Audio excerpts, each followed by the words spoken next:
Ready, set, up!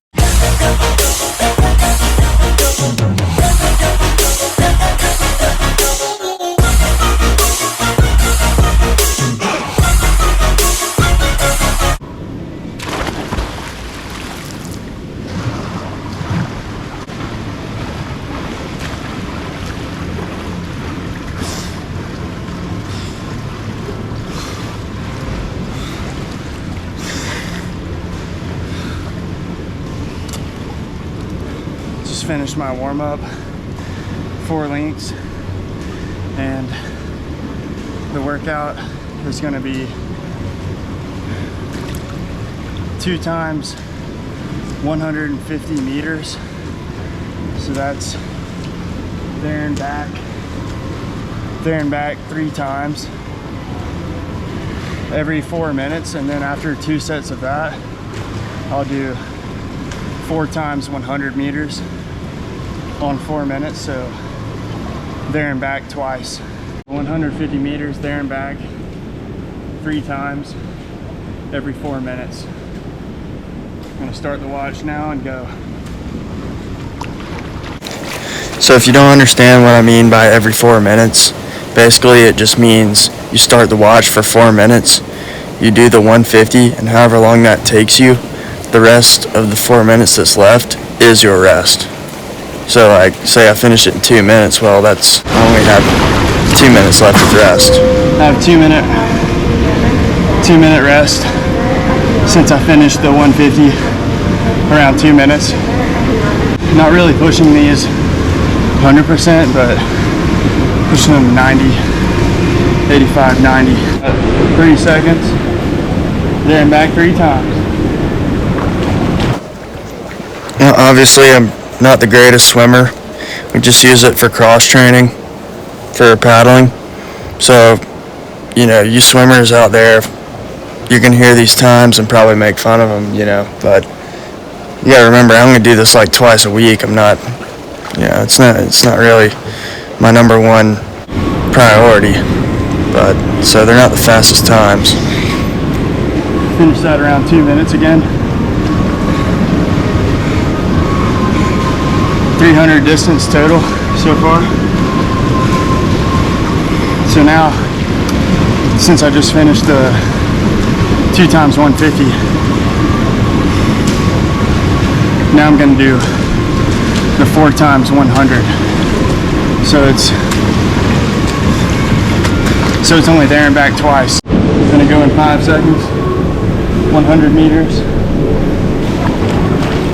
Also, I only swim 1 season out of the year. I don't swim year round. We only swim in the winter when it's really too cold to be on the water, on the lake.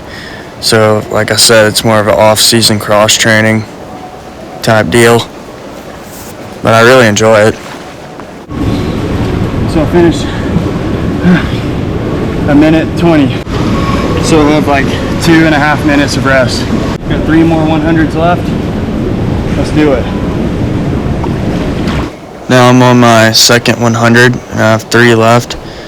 Really trying to focus on keeping the head down, keeping the butt and feet on top of the water. And yeah, so it's a set of 4 of 100s, and then I'll be at the 50s here soon. I did that 3 seconds faster. So I did that in 1 minute and 17 seconds.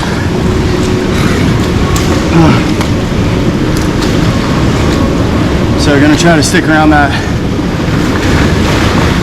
under 120 range, you know, stay real consistent. Got about 2 minutes rest and I'm halfway done with the 100s, but not the whole workout, not halfway done. So actually I guess I'm more than halfway done, because after this set I'm gonna drop down to 6 times 50, so just there and back once. I'm on my second to last piece of 100s. Been ranging under that 120 minute average, so pretty consistent.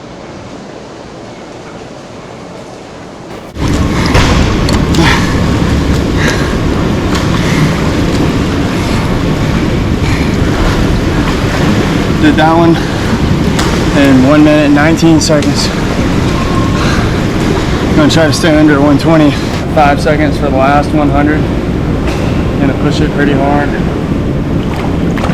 Even if I'm going for consistent times or like a best average workout, I always like to give the last one an extra push, just because it's fun.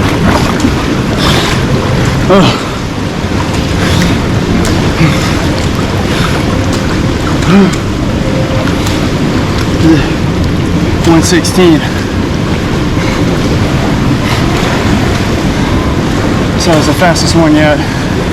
Last one, fast one. So I did 120, 117, 1 minute 19, and 1 minute 16. Pretty consistent. Starting the 50s in 5 seconds, and I'll be doing these every 2 minutes. Doing the 50s every 2 minutes means I'll have less rest, but it's also a shorter piece, and there's more of them. So if I finish within 30 seconds, then I'll have a minute and a half rest. Did 36 on the past 2, and I have 4 more. So not my fastest 50s, but pretty good. Good for the consistency. After this piece, I'll be halfway done. Gonna try to stay around that 30-second range. What I mean by keeping the butt up is like you really want to stay planed out on top of the water. You don't want to let your waist sag, just like push-ups. You don't want to let your waist sag and drop. 34 on that one.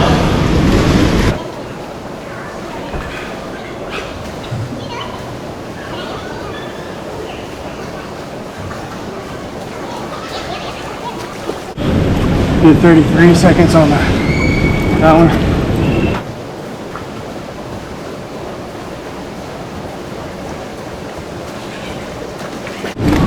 Did 32 seconds on that. So, 2 left.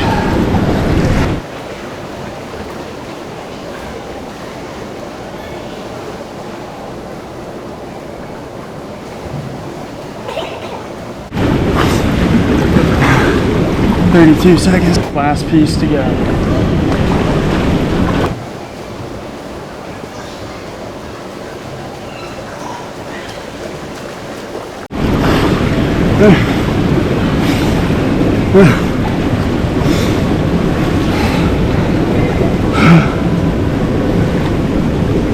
All done.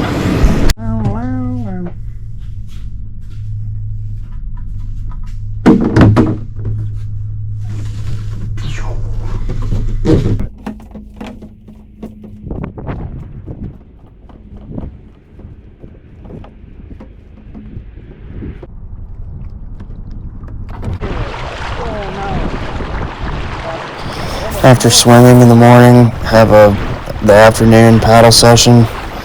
Only went around 8K, but if you can see the tennis ball in the boat, it's called a resistor. And you put it under the boat and it slows the boat speed down, so it forces you to feel the right muscles moving during the stroke. So it's more of a technical aspect. We use it every now and then.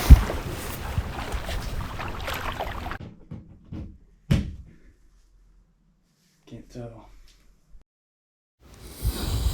My brother and I decided to do a little warm-up routine that we usually like to do before doing legs or, any type of lower body exercise. We get the hamstrings warmed up, then do some, lunges, getting the back warmed up. Probably take around 10 minutes prior to the workout just to make sure our legs are warmed up and everything, so we can prevent injuries. We take it pretty seriously because, technique and warm up is like key to gym stuff. But this workout, we did around 5 sets of squat. Well, 6 sets of squat. We had 3 warm up sets, and then we did the 3 working sets of 5 sets of 5 reps. So 3 sets of 5 reps, and we started off pretty light, and then we ended up doing middle weight, like 225 on the bar. Just slow down, hold at the bottom for 1 second, and then explode up as fast as you can, keeping the core tight, keeping the knees out, toes in, keeping the weight on all the balls of our feet. Then we did some mobility workouts. We hit chest, and that was about it. Feet, set, So now on the squats, toes in, warming up with 1 plate on each side, right there. 5 reps, We'll go down slow down, hold, and then fast up. fast. Really want to focus on keeping your toes straight, pointing straight forward, not pointing outward or inward too much, just straight forward in line with your knees. And then you don't want to push your knees, like, you want to focus on keeping your knees out, but, like, obviously you're not going to be able to push them too far out. You're just trying to keep them in line with your feet when you're going down. And then, When you try to point your like when you're trying to dunk a basketball, obviously I can't dunk, but when you're about to jump, you don't jump flat-footed. Like, you really dig your toes into the ground to spring up forward. So during squats, we're really digging, like curling our toes on, not all the way under, but pushing into, getting a good grip into the ground and pushing. So I like to squat barefoot, take the shoes off, get a wide stance, feel the ground, feel all the balls of your feet on the ground, and then dig the toes in too. And also keeping my hands spread out, but wrists pointed, my knuckles pointed up, not letting them fold, and then trying my best to go straight down and straight up without using too much back. And we go pretty close to parallel, but we don't go below parallel. Like, right above parallel is the sweet spot, I believe, and as long as you can hold it. Good. And then with the squats, we like to warm up properly, starting off getting the technique down with 1 plate on each side. Then after a set of 5, we'll move to a plate and a 25 on each side. After 5 reps of that, we'll go to a plate and a 35 on each side, and then we'll finally get to 2 plates on each side. This goes for the same with all the squat workouts. Like, this one's more focused on bar speed, but with That's nice. Better. Get one more. even heavier lifting stuff, you want to build up to that. Look better. If you're gonna max, you want to build up to that weight. So now we're on to the circuit, where we do slow down, focusing on the elbows dropping to the floor on the bench.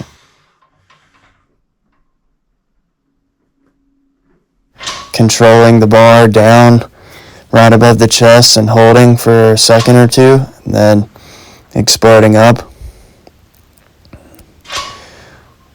Trying to keep the wrists pointed, the knuckles pointed to the sky. You don't want to fold the wrist.